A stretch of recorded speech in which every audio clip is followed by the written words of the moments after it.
NCP অস্থির ধ্বংস হয়ে যাবে। আল্লাহর গজব পড়বে তাদের, আল্লাহর গজব পড়বে তাদের। এই এনসিপির অবস্থা আরো ভীষণ খারাপ হবে। আওয়ামী লীগের অবস্থা কি খারাপ হয়েছে, এর চেয়ে বড় খারাপ হবে। উঠে আসা বিপ্লবী আমরা সংগঠক, আমরা জনসমাগম তৈরি করতে পারি, আমাদের ম্যান পাওয়ার আছে, আমাদের ছাড়া তারা চলতে পারবে না। আচ্ছা, আপনার নাম পরিচয় দেন। আমাদের মতো সংগঠক ছাড়া তারা চলতে পারবে না। এনসিপি যদি জুলাই আগস্টের বিপ্লবীদের যদি এনসিপি জায়গা স্পেস না দেয়, তাদের যদি অবমূল্যায়ন করে, এনসিপি অস্থির ধ্বংস হয়ে যাবে। আল্লাহর গজব পড়বে তাদের, আল্লাহর গজব পড়বে তাদের।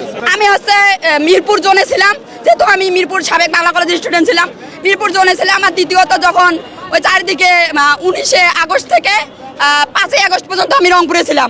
18 তারিখ পর্যন্ত যখন চারদিকে ধরাধরি হচ্ছিল, আমরা বাড়িতে থাকতে পারছিলাম না, তখন আমি চলে গিয়েছিলাম।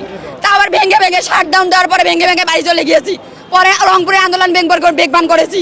রংপুরে যত ধরনের সাক্ষাৎকার বলেন, টিভি নিউজ চ্যানেলের যত ধরনের সাক্ষাৎকার বলেন, আমি দিতেছি, আপনি দিতেছি। আমার সাথে যারা আন্দোলনে জড়িত ছিল তারাও আমার সাথে একতা প্রকাশ করবে যে আমরা কখন কোন সময় আন্দোলন করেছি। রাত বিরাতে আপনি দেখেন আমার ভিডিও ফুটেজগুলো, রাত 12টায় 1টা 2টার সময় আমরা আন্দোলন করেছি। আমরা ঘর থেকে মেরা বেরিয়ে এসে আন্দোলন করেছি। আমরা বেঁচে থাকতে এই বাংলাদেশে কোনো বৈষম্য তৈরি দিব না। এই এনসিপির অবস্থা আরো ভীষণ খারাপ হবে। আওয়ামী লীগের অবস্থা কি খারাপ হয়েছে, এর চেয়ে বড় খারাপ হবে। উঠে আসা বিপ্লবী আমরা টোকাই না, বুলেট গায়ে নিছি, পুলিশে জুলাই মেরে গেছে, এখন মরার ভয় করি না। একটা রিয়াল মুক্তিযোদ্ধা যেমন 1000টা যদি ঝড় আসে, একটা রিয়াল মুক্তিযোদ্ধা কখনো সেই ঝড়ে উঠে পড়ে যায় না। আমরা হচ্ছে সেই রকম বিপ্লবী। 1000টা ঝড় আসলো, 1000টা যদি ওরা হুমকি ধামকি আসে, আমরা সহজে পড়ে যাওয়ার মতো না। আমরা আখতারুজ্জামানকে ভয় পাই না, হাসান আব্দুল্লাহকে ভয় পাই না, এবং ডক্টর ইউনূসকেও না। আমাদের বিরুদ্ধে যে আসবে তার বিরুদ্ধে অ্যাকশন হবে। আমাদের শহীদ এখন আহতদের বিপ্লবীদের রক্তের উপরে যে খেলবে তাকে কোনোভাবে ছাড় দেওয়ার কথা হবে না। আজকে আমাদেরকে এখানে ডেকে এনে অসম্মান করা হচ্ছে। এই পকেট কমিটি অমানচিত ঘোষণা করার পরও এই পকেট কমিটি আমাদের মানি না। যদি এই পকেট কমিটি 41 ঘন্টার মধ্যে যদি এই পকেট কমিটি বাতিল না করা হয়, সুন্দরভাবে বিপ্লবের দিদি দিয়ে বিপ্লব যারা আছে, রাজপথের বিপ্লবী যারা রয়েছে, তাদের দিয়ে যদি কমিটি গঠন করা না হয়, এই পকেট কমিটির ভিতরে আমরা রূপায়ণ টাওয়ার ঘেরাও করবো।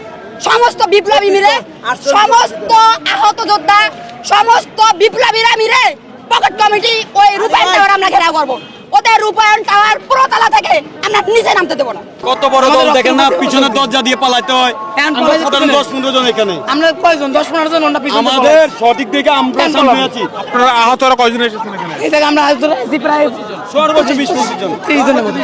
20-25 জনের সঙ্গে আজকে মূলত কি হয়েছে, যার কারণে আপনারা এসব কথা বলছেন?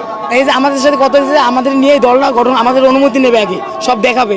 আমাদের যদি ভালো লাগে তাহলে এই দল আমাদের ওনাদের মত আর আমাদের মত নিয়ে গঠন করা হবে, গঠন করবো। আমরা শিক্ষিত হলে তাহলে তাদের আলাদা একটা ইউনিট বাড়বে। এই কারণে নিয়ে তারা আমাদের ইউজ করছে, আমাদের কোনো মূল্যায়নই দেয় না। আমরা কি মানুষ না? আমরা যোদ্ধা না, জুলাই যোদ্ধা না হইলাম, আমরা মানুষ না? এই জন্য কি মূল্যায়ন দেবেন ওরা? তাহলে আপনাদের সাথে কি করবে? আমাদের সাথে যদি ওরা এই করতে পারে, আপনাদের সাথে কি করবে?